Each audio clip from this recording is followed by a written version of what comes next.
UAPA, I think, is very intentional because UAPA is made in such a way that you can easily deny bail to people who are under UAPA.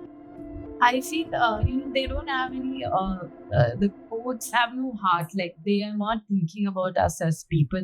We are just case numbers to them. So you just extend the next hearing to another 15 days and then another 3 months.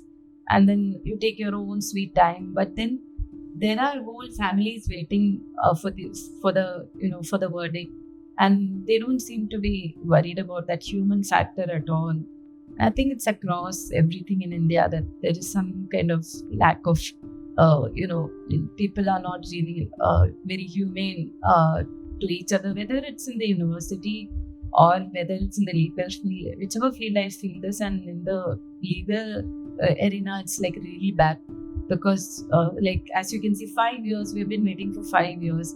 And somebody who doesn't have specific crime attached to him, like he's not accused of doing something, he's just accused of owning a computer which actually they had in their custody. They had taken the computer away in September 2019, and then they found some documents in this computer. Associate Professor at Delhi University, Hany Babu, he's been taken into custody and he, like many others, could well be denied bail. I'm Farzana, I'm 22 years old.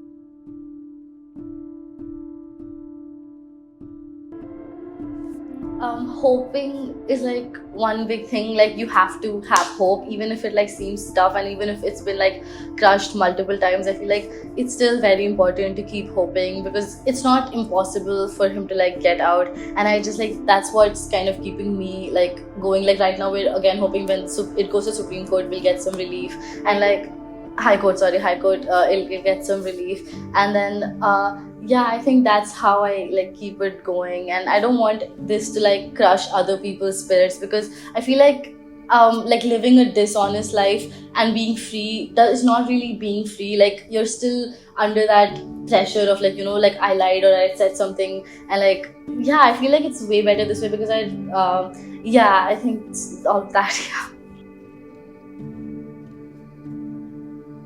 It has been very challenging, and because we are living in this city and we are from another place, we are from Kerala, and we don't have many relatives and support system here. So it's been very challenging. I'm like a single mother now, and whatever we shared, family life that we shared, and the responsibilities that me and Babu we shared has all come into my own hands. I have to look after everything now, and I also have to look after him on the other hand, and then my daughter who's still very young.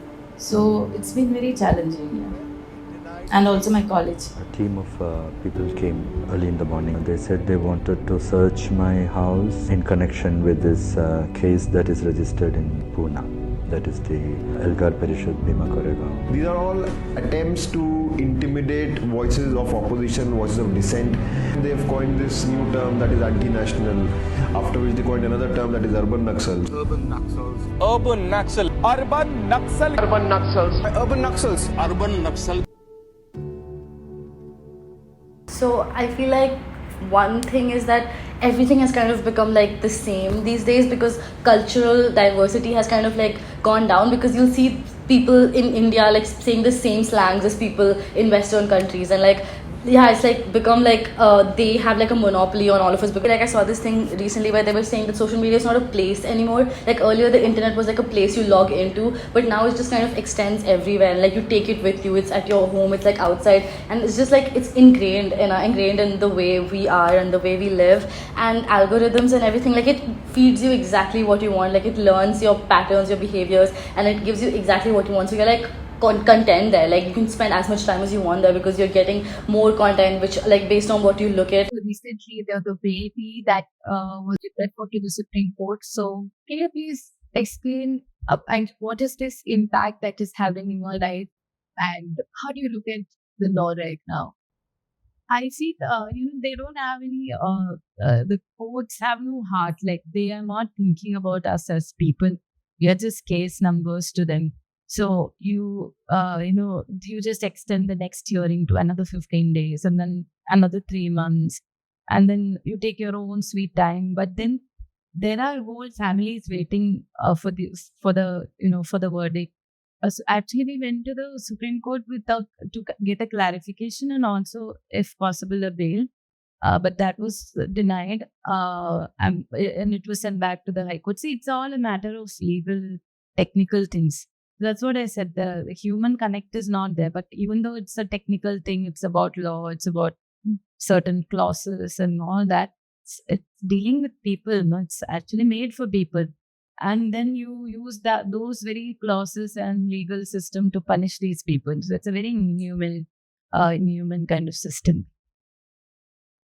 And apart from this, I think it's been a really long time now that this is happening in India. So do you see that it's going to change in any way if there is no BJP, or if there's a little bit of a shift in powers, so to say? So you see it rising during the BJP years.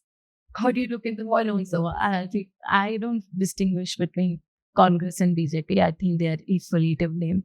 And I think Congress is more to blame because they had the nation in their hands and they created this system which is failing so miserably now. And they created these monopolies for Savarnas here. And they created the legal system. They are the ones who gave it shape, life. So I think BJP is just, making use of that broken system. I think both are equally to blame, and I don't think that any of them is an answer to our problems. We need, that's it. When I think, how has this with what I desire now, don't how do you look at it? I think it's changed massively. So anything that you can talk about, that's just my question.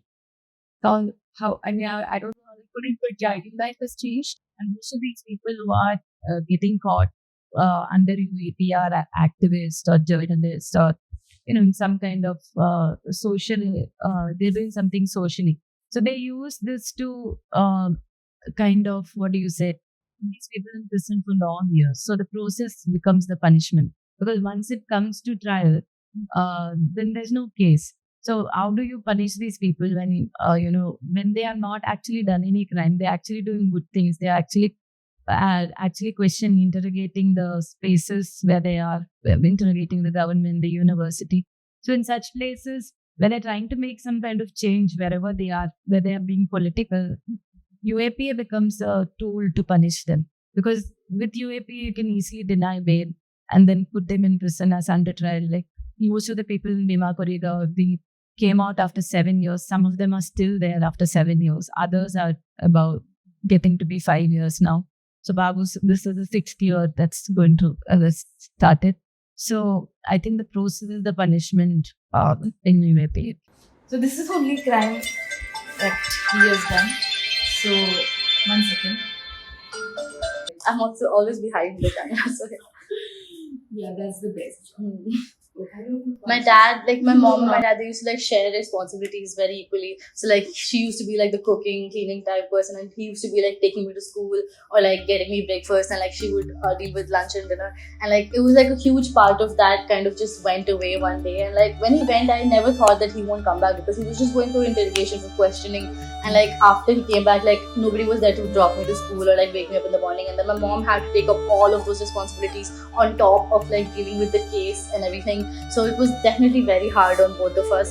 But at that time we couldn't even call him. We had to write letters. I think the first letter was 2-3 weeks into him being in jail, even more than that, I'm not sure. But yeah, it was a very huge part of my life just went away one day. And then over the years it has gotten easier, but because we get a lot more video calls, and now after COVID ended we got to see him, so it was we feel closer to him.